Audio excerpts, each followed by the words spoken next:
c'est l'heure de retrouver notre invitée du jour de Matin Première. C'est la patronne de François, Rose Paolacci. Bonjour. Bonjour Jean-Marc. Merci d'être avec nous. Vous venez de reprendre les rênes de l'antenne de François, la chaîne des Outre-mer sur la TNT nationale.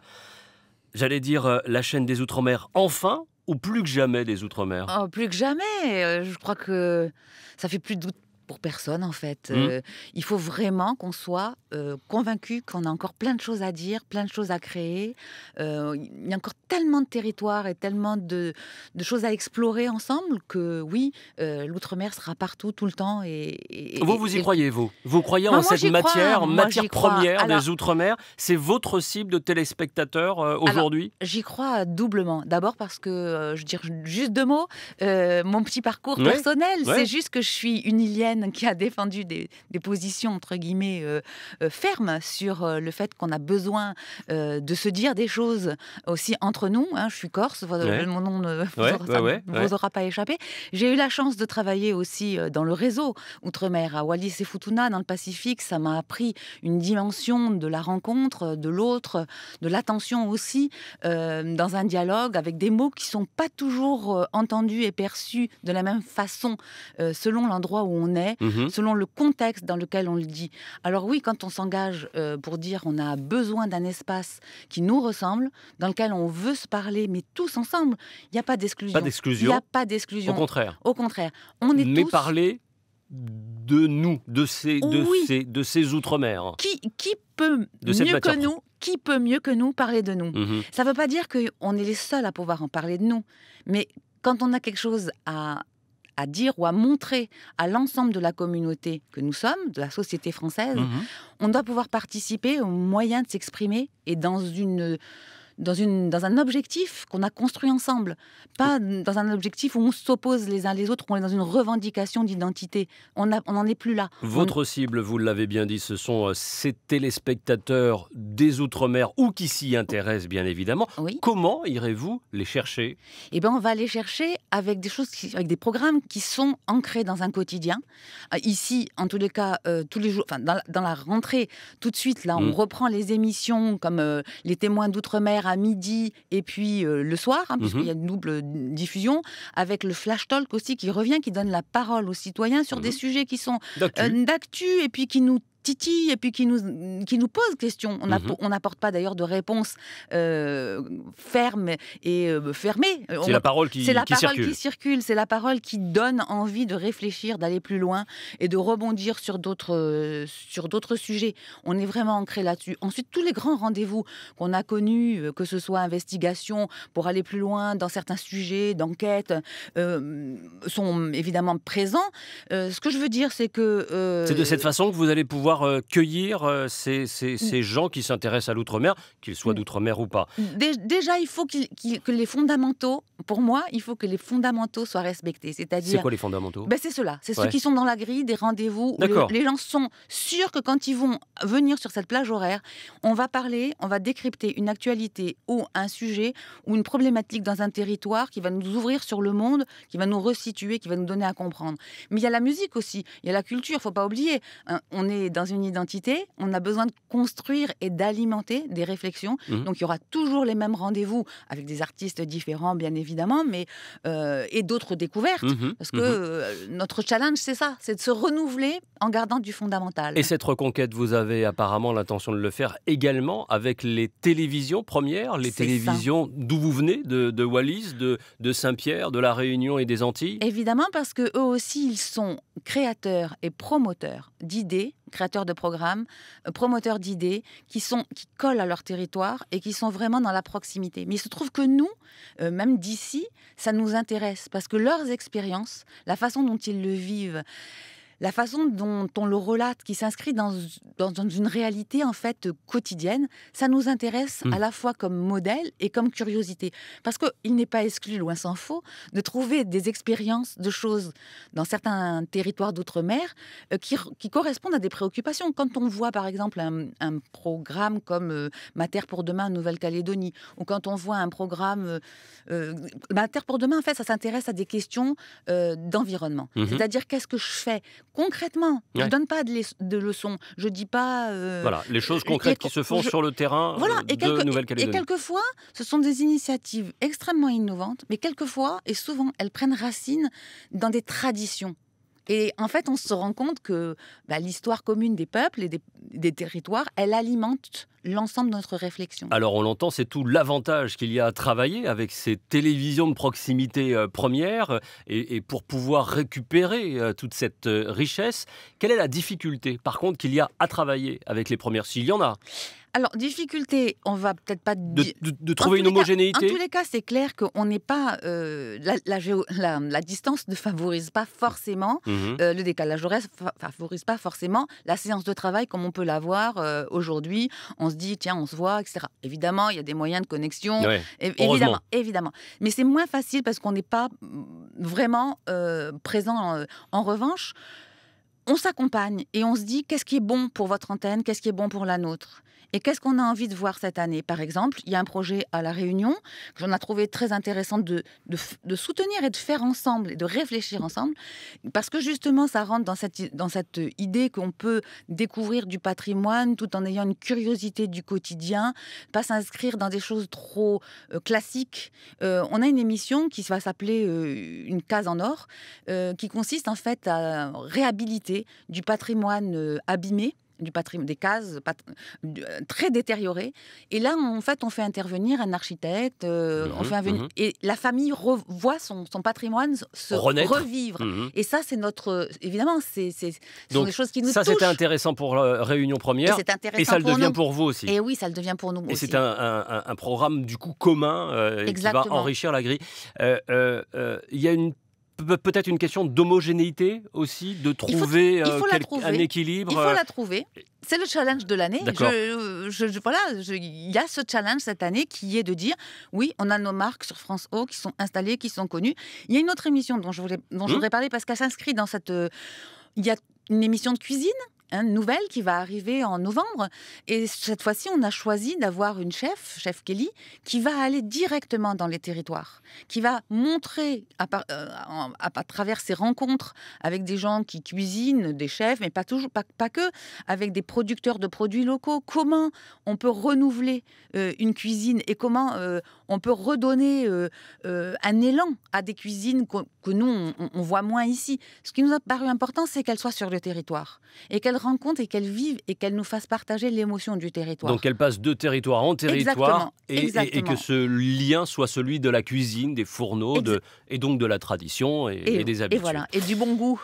Et du bon goût, ça donne déjà envie. François a du mal à faire de l'audience. Pourquoi?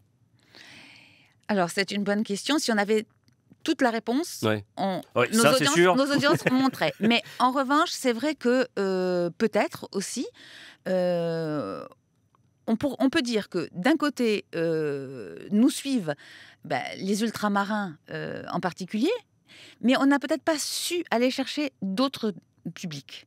J'entends par là que quand on s'intéresse à des problématiques sur le climat, sur des enquêtes comme il y en a dans l'investigation, parce que cette année on va aller plus loin, on va pas rester simplement sur nos territoires, on va aller voir notamment dans une problématique de frontières un petit peu ce qui se passe derrière les murs, les nouveaux murs qui sont... Voilà, l'idée c'est de se dire, on est en train de créer un monde, c'est un monde qui est en train de se... L'ancien monde est en train de s'écrouler, on le voit bien. C'est pas une crise, c'est vraiment une catastrophe. Et la nature elle-même nous rappelle à quel point nous, humains, on participe de ça. Ce qui est important, c'est ensemble de se dire... Est-ce que justement par rapport au public, on n'est pas trop resté sur une posture où on s'est un petit peu enfermé? Je crois que l'ouverture nous ramènera du public, parce qu'il y a beaucoup de gens qui cherchent aussi autre chose à la télé, qui ont envie d'entendre un autre ton, qui ont envie de voir d'autres façons. Est-ce qu'il n'y a pas eu un problème de régularité également? Vous parliez de ce public d'ultramarins qui fidèlement suivait la chaîne, sauf qu'à un moment il a été perdu, avec des rendez-vous qu'il y avait, qu'il n'y avait plus, une orientation qui était celle-ci et puis une autre qui changeait une année après. Il y a une espèce de régularité. Est-ce qu'on va vous qui avez les rênes aujourd'hui, vous donnez le temps d'installer les choses? Je crois que l'année 2018 va être vraiment une année charnière. Je pense qu'il faut qu'on prenne ce temps. Il faut qu'on prenne ce temps pour se poser les bonnes questions, rencontrer les bons interlocuteurs et continuer à être... Enfin, ma préoccupation, c'est d'être vraiment dans l'écoute du temps présent.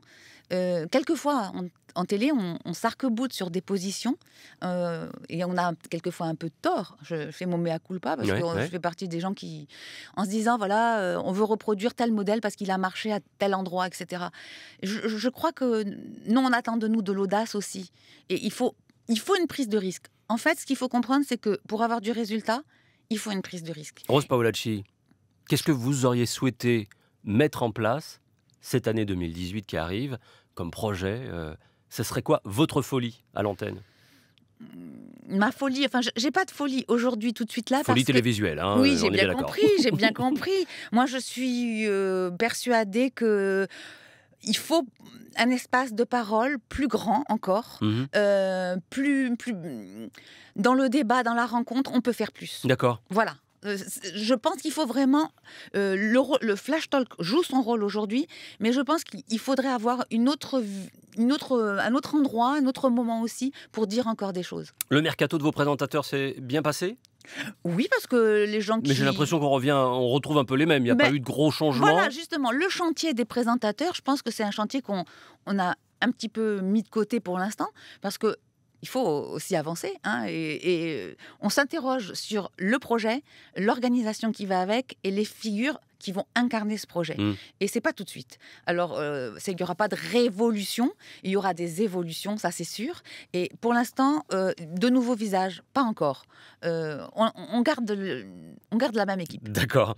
Quel est le budget de fonctionnement de France O? C'est quoi le budget pour cette télévision? Le budget global de France O, télévision et radio numérique, tout ça, on est à 25 millions d'euros, autour de 25 millions d'euros. C'est bien, c'est beaucoup, c'est pas beaucoup, ça semble 2 fois moins qu'une petite télévision, on va dire, nationale. Et pourtant, c'est aussi le budget, je compare avec ce que je connais, hein, excusez-moi, mais c'est aussi le budget d'une chaîne en Corse qui est une chaîne de plein exercice, qui n'a pas les mêmes contraintes, hein, on n'est pas sur le même territoire, d'engagement, enfin de contraintes aussi par rapport au CSA, etc.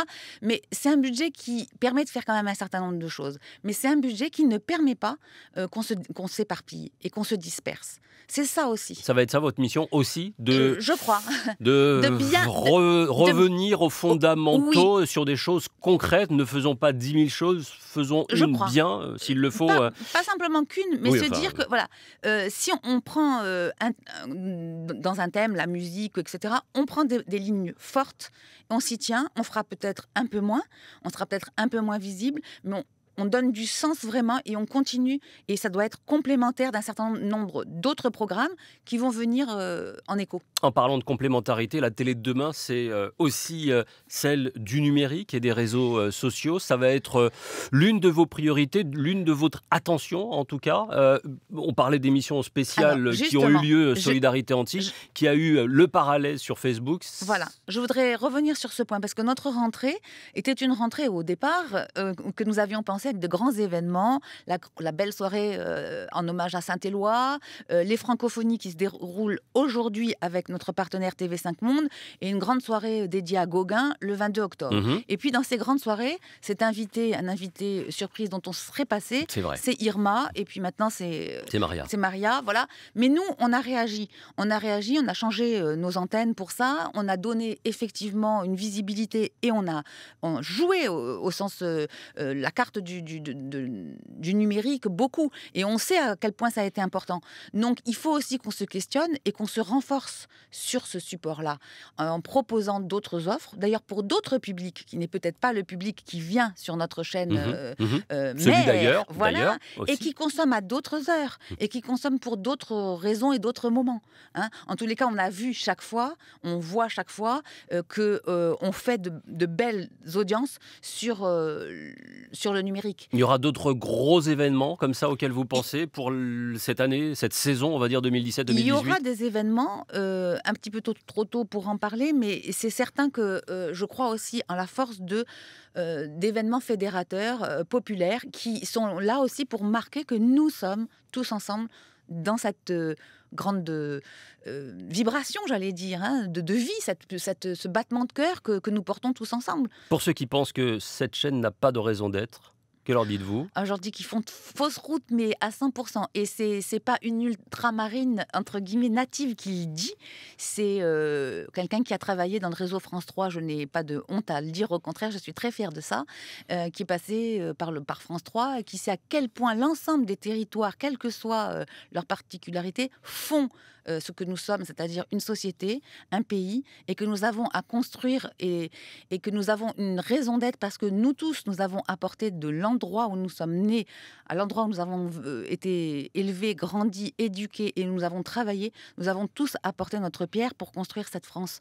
Et si on est en difficulté, c'est pas en baissant les bras et en disant oh là là, c'est dur, on peut pas, qu'on va s'en sortir. Non, il faut quand même porter et de l'espoir et de l'action. Parce que l'espoir, c'est pour nos enfants, pour ceux qui arrivent, mais l'action, c'est tout de suite pour préserver cet avenir. Et s'il y avait un ou deux mots pour qualifier l'état d'esprit de la nouvelle patronne de François, ce serait lequel ou lesquels? Moi, je suis une optimiste raisonnable parce que je travaille et je vois beaucoup de gens travailler et je pense que le travail, c'est une valeur qui ne trahit pas finalement. On peut avoir des déceptions, on peut avoir beaucoup travaillé et peu de résultats. Ça arrive, hein, ça arrive aux écoliers, ça nous arrive tous les jours. Mais finalement, dans la trajectoire du travail, on grandit tous ensemble et on finit par avoir une œuvre qui ressemble à quelque chose. Rendez-vous lundi à midi pour le démarrage de la nouvelle saison d'Eltom. Merci. Avec un petit changement, petite modification. Oui, parce qu'on veut être plus proche de nos publics, donc on est moins dans l'actu, plus dans la proximité, plus dans la famille. Et vous allez voir, ça va marcher. Il y a des choses On peut dire il y aura une rubrique culinaire à midi dans Eltom. Parce que justement, c'est important de choisir ses aliments, de bien manger, d'être bien dans sa vie et de continuer à porter les valeurs auxquelles on croit. Merci beaucoup Rose Paolacci d'être venue nous en parler. Bonne rentrée pour François.